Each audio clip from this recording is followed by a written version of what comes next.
think they're wrapping up. I think they're leaving because they were just doing it earlier.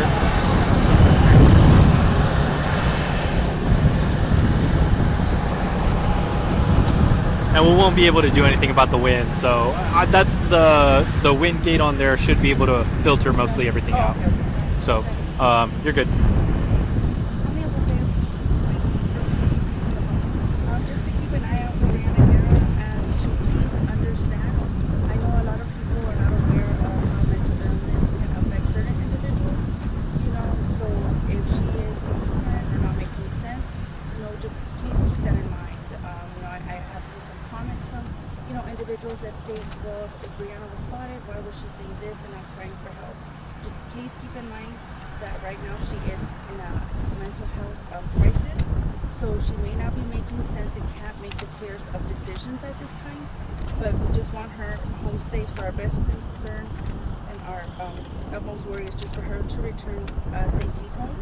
And she has not taken any of her medications going on 72 hours now, so that's also very detrimental that she start that process back up again. But we're just looking for everyone to keep an eye on her and to just, if you see her, please try and stay there till we arrive or the authorities arrive. Just not well, but holding up as best as we could to be strong for her and pushing through till we find her. Now this all stemmed over on Monday. It was a family violence charge, but you told officers not to arrest her. And then tell me about that process of what happened when she was released. Walk me through that. Very disappointing because when she did get arrested, I pleaded for them, and so did her brother. Her brother arrived. Her brother Eli arrived, and we tried to explain as best we can that it's a mental health crisis. But they said due to her age, they had no choice but to arrest her and that she would be fine, and they also told me then that she would only be released to us at the moment of the arrest as well.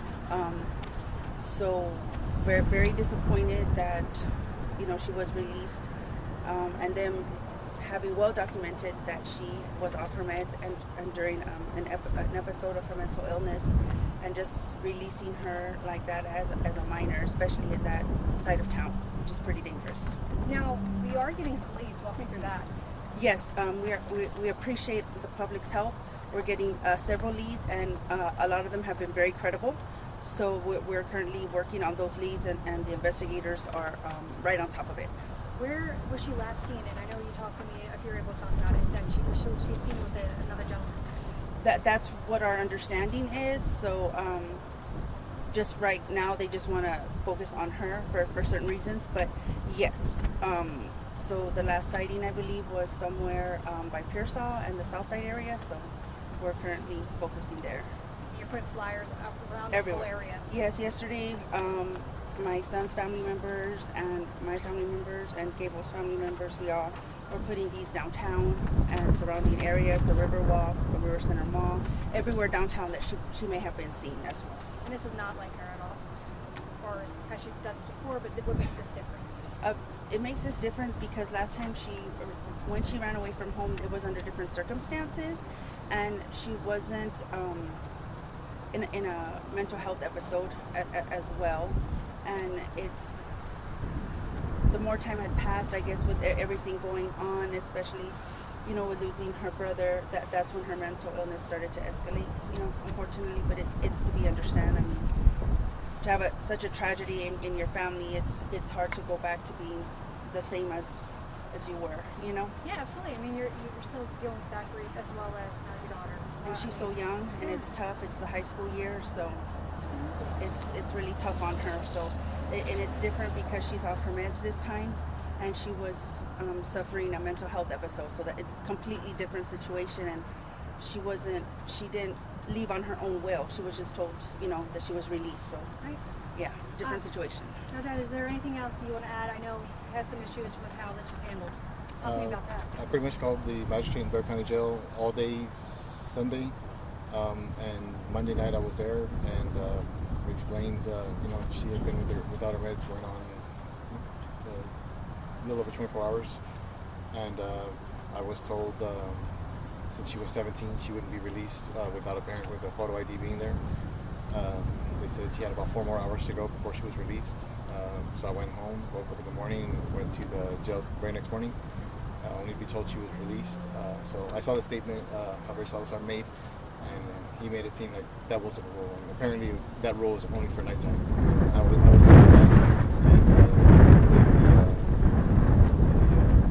the sheriff in charge, Sergeant Garcia, was made aware, and I let her know that she was off her meds for a while, and she was released at 6 a.m. What was your initial, your heart rate sank when you found out she was released? I mean, there was a mix of when I first started calling the jail, they kept calling her Alexis, and that's her middle name. So when they told me she was released, and I was like, no, we're not talking about Alexis. Like, this is Briana Alexis. Give me her name, date of birth, and I was just like, where's the rule at? And that's when they told me to apply to nighttime. I spoke with someone in the South Tower today at County Jail, and they already walked me through on how to request the audio and video. And I already put in a complaint to the one person who wasn't aware that that's only a nighttime rule, because I was told, and I let her know exactly what was going on, and that she was not a good idea, good idea to get that out without a parent being there.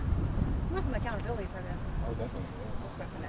Yes. And to my understanding, Bear County is leading the investigation. We're not dealing with SAPD in any way. I know they made the initial arrest, but I even called them Monday because there wasn't a sheriff's available. Like after Briana left, none of the sheriffs at the jail could help me look for her. I had to call 911, and it took a while for them to. Matter of fact, they never showed up. The missing persons just came out and spoke to us, and then all the family members there started looking. So we have not dealt with SAPD in any way, shape, or form. So as far as I'm concerned, Bear County is only one investigation. What kind of person is your daughter? She's a social butterfly. She's very loving and outgoing. She loves to attend her Bible studies and things like that. She currently enrolled in the soccer team. She's the only female on the team, so she was pretty excited about that. That's why she was at the Community Bible Church. She was attending their teenage conference, and she's the most sweetest person you can be. She's always trying to help people out. She goes out of her way whenever we're driving around to help any homeless man in any way she can, with donations or saying prayers for them. She's the most sweetest, loving girl. I mean, yeah, she's just amazing, and it's unfortunate that she suffered so much already in her young little life already. If she's watching, Dad, what kind of message do you want to send? We're looking for you, baby. We're looking for you, and we're still waiting for confirmation, but right now we've got 2 more tips, and they appear to be all on the south side. And I think her most feature you'll notice first is she has a tattoo of a flower, and we're asking anyone, if you see her, please follow her. Just stay on the phone with 911 until they get there. We want her home, and we're just praying. And that her cat Garfield misses her, and that's our whole world. So come home, Bree, because he's worried about you, Mama. Anything else that I'm leaving out that you need to get out to the public, guys? Taylor, sorry, I have a question Go also. What? Obviously, this is a crazy situation, and like you said, there was mix-up and miscommunications. Yes. And I'm sure you guys aren't the first parents to go through this. What kind of processes do you guys want to see change for people that go through similar situations like this? That a mental health unit maybe be sent out. We did request that at the time of the arrest, but unfortunately we were declined that. So I feel that maybe when someone is going through a manic episode or mental health episode, that maybe they could get the mental health unit out, especially for minors, and to take into consideration that mental health is a lot of different circumstances for everyone, and it's not just black and white, and bring more awareness, especially if someone gets, incarcerated. Maybe the protocols be different, that they are allowed their medication, because she wasn't allowed her medication either in there. Or to not just take them to jail. Exactly, maybe to get an evaluation and stuff. Yes. I verified this morning with the SAPD if I wanted to know if because I was trying to get there. The cops got there before, so we had to give him the phone, and I pleaded with her if she can get a mental health unit out there. She said she can see what she can do. She called me back, said her hands were tied, and she has to take her. And Did they give you a reason the mental health unit Because wasn't? the crime had already been committed. Okay. So her mental state didn't matter. Yeah. And I said, you're gonna make it worse. And then you're Yeah. gonna make it worse. And This is where we're at. Me and her brother begged and pleaded, and You know her the best. Yes. If Ola got there first, she would have gone. We would have rest of it. She wasn't ready. She was not ready to go. So, we were. She's a young girl that's been through a lot. And Yeah, but Exactly. when she has the episode, she's got to get over it. And she wasn't over it yet. And yeah. now this is where we unfortunately are. And what needs to change in our system? With mental health, I figure it's more to get them help needed than discipline. I know during the arrest they were mostly focused on her getting discipline versus her mental health. And so that's what I was trying to explain to them as well. And they were more focused on tough love and things like that. But or just more access too. I was trying to get hold of the nurse at the Bear County Jail, and all I got were deputies and different deputies every time. And I was trying to, can we push the evaluation up for the headline? We're going on 2. yeah. Tonight will be 3 doses, and never got any response. Never got a call back from the nurse. Never got anything. This could have been prevented. Most definitely. Most definitely. Also, too, they gotta do some cross training. It's not I spoke in detail, great detail, on how of an emergency this was. And for them to not know that's a nighttime rule only. I mean, even if during daytime, as I stated, some minor could be released going through something with mental health, and then they could just be released out in the open, especially on that side of town for young children. Even adults could be very dangerous, So Down Commerce, she walked down Commerce. That's where the road trucks. That's where the campus is.